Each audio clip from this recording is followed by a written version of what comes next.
السلام عليكم ورحمة الله وبركاته. تحياتي لكل أصحابي وكل حبايبي.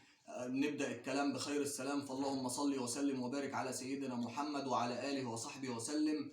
نبدأ يا جماعة. النهاردة في مطوشة جامدة، الأهلي والاتحاد والزمالك وفيوتشر، والساعة 11 منتخب مصر في نهائي أفريقيا مع المنتخب المغربي. بإذن الله المنتخب يفوز. نخش في موضوعنا على طول عشان ما نطولش على حبايبنا. يا جماعة النهارده ماتش الأهلي والاتحاد، حط لنا حكم بسم الله ما شاء الله، حكم النطة الشهير، حكم النطة الزملكاوي المعروف، عشان يوقف. ما عندنا سبع لعيبة مهددين بالإيقاف من مباراة القمة، فجايبين لنا الحكم محمد معروف عشان يخلص قبل مباراة القمة، عشان الزمالك يروح على الجاهز، يروح يخلص الماتش على الجاهز. حط لنا محمد معروف حكم النطة الشهير يخلص الدنيا قبل مباراة القمة. طب ده يرضي ربنا؟ طب الزمالك وعمال يقول لك عايزين حكم اجنبي، طب ما دفعتش فلوس ليه؟ والاهلي برضه نفس الكلام، عايز حكم اجنبي، وده ولا عايز يدفع ولا ده عايز يدفع. هيحطوا لنا مين بقى؟ المفاجأة الكبيرة، هيحطوا لنا مين؟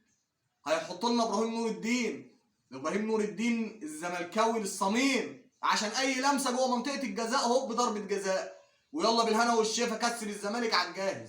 ده ابراهيم نور الدين. ده غير اللي هيعمله محمد معروف النهارده في ماتش الاتحاد. عندنا 7 لعيبه مهددين بالايقاف. نبدا من ورا: محمد الشناوي، محمد عبد المنعم، ياسر ابراهيم، محمد هاني. نخش على خط النص بقى، الاثنين الاساسيين بتوع خط النص اليو ديانج ومروان عطيه مهددين بالايقاف كل ده. ونيجي لقدام بقى كهربا، يا سلام، ده كهربا لو شاور للحكم قال له سلام عليكم هيديله انذار. ما انتوا عارفين محمد معروف جاي من الماتش النهارده يخلص قبل مباراه القمه عشان الزمالك يكسب على الجاهز.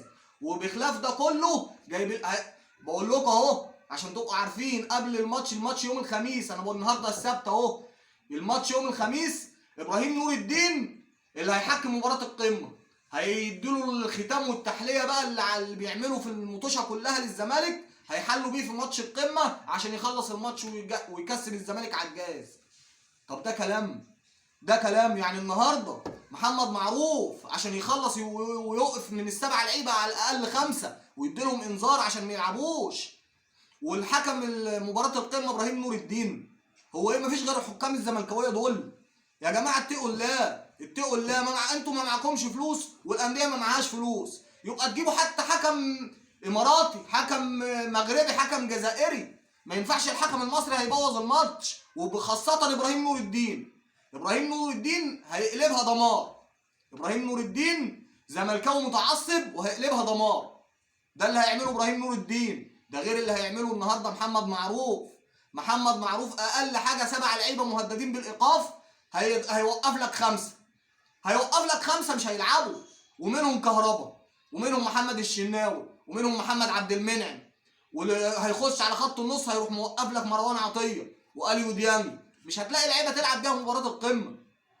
ارجو من مستر كولر يريح الشناوي النهارده ويريح كهربا ويريح الاثنين بتوع خط النص، عشان محمد معروف هيدمرها النهارده. محمد معروف حكم النطه الشهير هيخربها.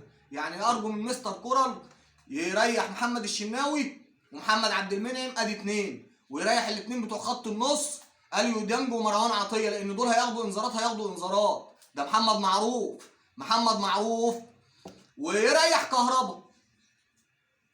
ادي يعني حرام محمد معروف حكم النطه الشهير هيبوظ الماتش النهارده. وانا بقول لكم اهو محمد معروف هيقلب الماتش دمار النهارده، وهيوقف 5 لعيبه على الاقل من ال7. طب نروح لنادي الزمالك. مين اللي مهدد في نادي الزمالك بالايقاف؟ مين؟ زيزو.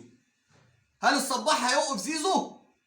خلي زيزو يمثل ويعمل ضربه جزاء ويقع في ضربه، مش هيديله انذار، هيقول له قوم يا حبيبي، يلا عدي. انت الماتش الجاي ماتش القمه مش هينفع نوقفك. ده الحكام المصريين يا جماعه ما ينفعش كده ما ينفعش وما يرضيش حد. حرام ابراهيم نور الدين يحكم ماتش النهائي بتاع القمه، الماتش الحاسم، المفروض ماتش حاسم زي ده وماتش مهم زي ده تجيبوا له حكم من بره، مش ابراهيم نور الدين. عمالين تجهزوه، عمالين بقاله شهر ولا حكم لده ولا حكم لده عشان تجيبوه ماتش القمه. حاجات معروفه الناس احنا عارفين، مش يعني الفهم حلو، الفهم حلو والناس بتفهم، الناس بتفهم مش كده. اتحاد الكوره وجايب لنا مدرب الحكام الاجنبي ده البرتغالي فيريرا. يا راجل ده انت فررت الناس كلها، لا بتطلع تعدل ولا بتطلع تعمل ولا بتطلع تسوي، حرام عليك. والفلوس اللي بتاخدها دي اكيد بتوع اتحاد الكوره بيقسموا معاك في نصها. ما هم ساكتين عليك ليه؟ ساكتين عليك ليه؟ هم ساكتين عليك ليه؟ حرام كده يا جماعه. النهارده باذن الله الماتش الاهلي والاتحاد الساعه 7، وماتش الزمالك وفيوتشر الساعه 9:30، وباذن الله ماتش منتخب مصر في نهائي افريقيا مع المنتخب المغربي الساعه 11. فربنا يعدي المطوشه بتاعت الاهلي والاتحاد على خير، عشان محمد معروف مش هيعديها على خير. وكل سنه وانتم طيبين. السلام عليكم ورحمه الله وبركاته، وشكرا لكم.